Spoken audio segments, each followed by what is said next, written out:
যে eigen vector আসলে কি, এটা কিভাবে ক্যালকুলেশন করতে হয় এবং এর ব্যবহার কি, এর অ্যাপ্লিকেশনগুলো কি। তো আইগেন ভেক্টর জিনিসটা হলো এমন যে একটা ইমেজকে ট্রান্সফর্ম করার পরে এটার আসলে যে ভেক্টর যে ডাইরেকশন, এটা কিন্তু এদের একটা মানে যে রিলেশনটা কিন্তু সেম থাকে। যেমন দেখি এখানে যে মানে হলুদ কালারের যে ভেক্টরটা আছে, এটা কিন্তু কুকুরের মানে ডাইন সাইড দিয়ে বেরোয় গেছে। আর ডাইন সাইডে যে পিকচার আছে এখানেও কিন্তু বাঁকা হইলেও কিন্তু রেশিওটা কিন্তু সেম আছে আর কি। এখানে বলতেছে does not change direction in a transformation. এখন এটাকে যদি ইলাবোরেটলি বলতে যাই, এর এর আসলে জিনিসটা কি কি কাজে লাগে সেগুলো আগে আমরা দেখব। তো এখানে কয়েকটা জিনিস আছে যে আসলে একটা ভেক্টর কি করে, একটা ম্যাগনিটিউড এবং এর ডাইরেকশন কোন দিকে মুভ করবে সেটা বোঝাতে পারে। তো একটা জিনিস হলো যখন একটা ম্যাট্রিক্স অনেক বড় হয় তো এটাকে আসলে ক্যালকুলেশন করতে অনেক সমস্যা হয়। তো এটাকে আসলে কম্প্রেস করার জন্য আমরা আর কি এই আইগেন ভেক্টর বা এবং আইগেন ভ্যালু ব্যবহার করে থাকি। তো এখানে যেটি আইগেন ভেক্টর জিনিসটা কি, আইগেন ভেক্টরটা হলো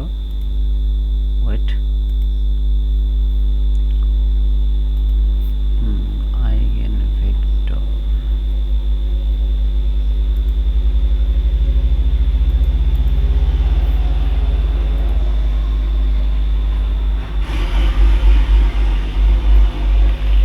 তো এখানে আমরা আইগেন ভেক্টর বলতে এখানে এ একটা ম্যাট্রিক্স, ভি একটা আইগেন ভেক্টর ইকুয়াল ল্যামডা একটা আইগেন ভ্যালু এবং ভি একটা আইগেন ভেক্টর। তো এখন আসলে এটা কিভাবে ক্যালকুলেশন করা যায়, তো এটার একটা সিস্টেম আছে, সেটা হলো এটা এমন আছে। তো একটা মানে আইডেন্টিটি ম্যাট্রিক্স আমরা নিতেই পারি। তারপর এখান থেকে আমি ভি কমন নিলাম, তারপরে একটা ফর্মে আসলো এটা ইকুয়াল 0। তো এখন এই একটা ম্যাট্রিক্স ধরে নিলাম একটা। তো এখানে যদি আমি বসাই ক্যালকুলেশন করলে এরকম একটা কিছু পাওয়া যায়। তারপর এখানে আমি মিডল ফ্যাক্টর করলাম, করার পরে ল্যামডার ভ্যালু -7 আর একটা পাইলাম হলো 6। তো এটা হলো আমার ল্যামডার ভ্যালু, ঠিক আছে, এটা হলো আইগেন ভ্যালু। তো এখন এখান থেকে আমরা কিন্তু এই ম্যাট্রিক্সটা জানি এবং আমাদের আইগেন ভ্যালুটাও জানি। তো এখন আমার আইগেন যে ভেক্টর সেটা আমার বের করতে হবে। তাহলে সেটা আমি কিভাবে করতে পারবো, তো আমি যদি ধরে নেই যে আইগেন ভ্যালু আমার হলো 6 ধরে নিলাম, আর এখানে হলো আইগেন ভেক্টরের ক্ষেত্রে এক্স আর ওয়াই ব্যবহার করলাম অক্ষ। তো ব্যবহার করলে এখান থেকে আমি এই ফরম্যাট পাওয়ার পরে এখান থেকে আমি এক্স এর ভ্যালু 1 ওয়াই এর ভ্যালু 1 আর এক্স এর ভ্যালু হলো 4 পাইলাম। তো এটা হলো আমার আইগেন ভেক্টরের ভ্যালু, ঠিক আছে, এটা হলো আমার আইগেন ভেক্টরের ভ্যালু। তো আইগেন ভেক্টরের ভ্যালু যদি আমি এখানে যদি গুণ করি, যেমন এখানে আইগেন ভেক্টর পাই গেছি 1 4, আর এই হলো ম্যাট্রিক্স তো ছিলই, আর দুটো পাইছি। তো এখানে যদি গুণ করি তাহলে আসলে কি আসে, এখানে আসে কিন্তু 6/24, আবার 6 দ্বারা 1/4 কে গুণ করলে 6/24। তার মানে মিলতেছে কিন্তু। সেম ক্ষেত্রে আবার তোমার 3 ডাইমেনশনের ক্ষেত্রেও বের করা যায়। রোটেশনের ক্ষেত্রেও মানে একইভাবে তৈরি করা যাবে আর কি। তো এখন আমি যেটা দেখাবো সেটা হলো বলতে আইগেন ভেক্টর জিনিসটা কি।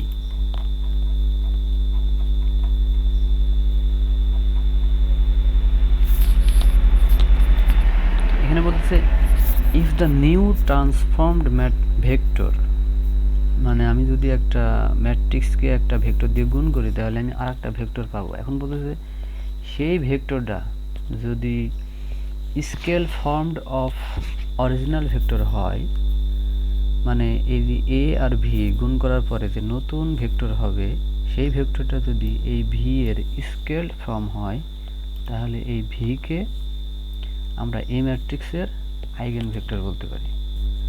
ঠিক আছে, এখন আইগেন ভেক্টর কি কাজে ব্যবহার করা হয়? এখন এই আইগেন ভেক্টর ব্যবহার করা হয় হলো ডাইমেনশন রিডাকশন ক্ষেত্রে। এখন দেখি আরেকটু ফরওয়ার্ডে যাই। এখন বলতেছে যে eigen vector can help us calculating an approximation of a large matrix as a symbol smaller vector. আসলে এখানে আইগেন ভেক্টর হলো গুরুত্বপূর্ণ মানে যে ফিচারগুলো আছে সেগুলো বাইসে নিয়ে আসে।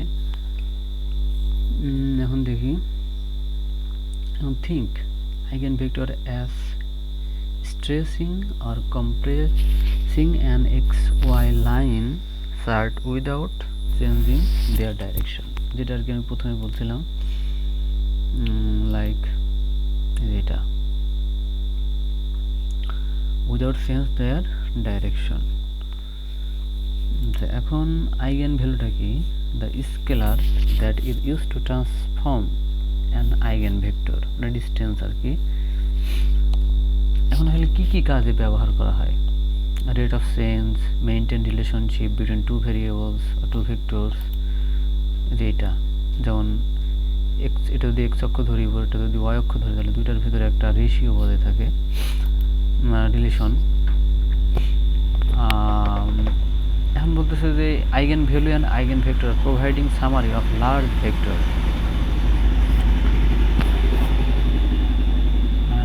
Eigenvalue and eigenvector are used to capture key information that is used in a large vector.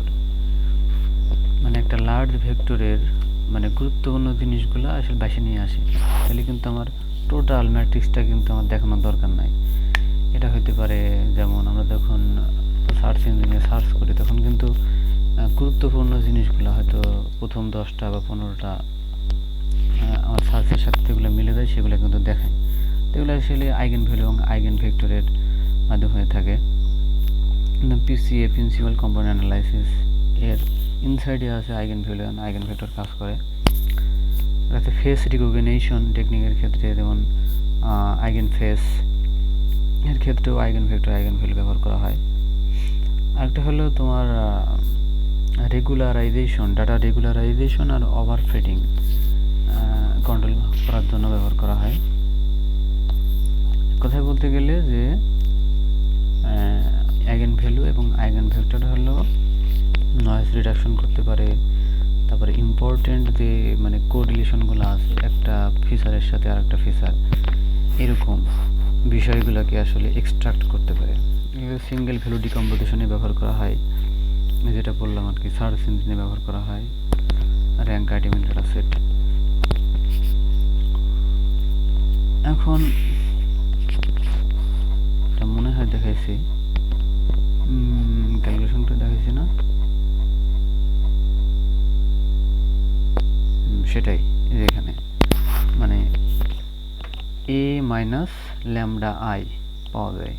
আগে এটা দেখাইলাম, ক্যালকুলেশন করলাম এই অবস্থা, এখান থেকে দুইটা ভ্যালু পাইলো আইগেন ভ্যালু।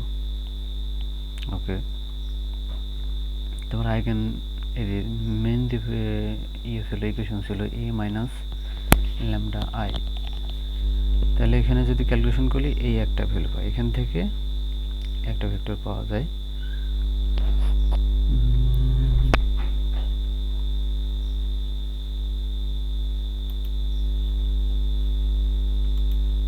তো আমি একটা ভিডিও দেখতেছিলাম, তো সেইখান থেকে আসলে আমার মেইন কনফিউশনটা তৈরি হয়েছিল, আইগেন ভেক্টরটা কি, এটা আসলে কিভাবে কাজ করে।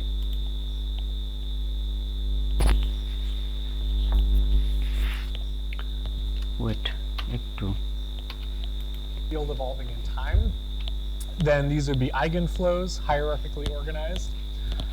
The amount of energy that each of these column vectors captures of the flow would be given by these corresponding decreasing sigmas.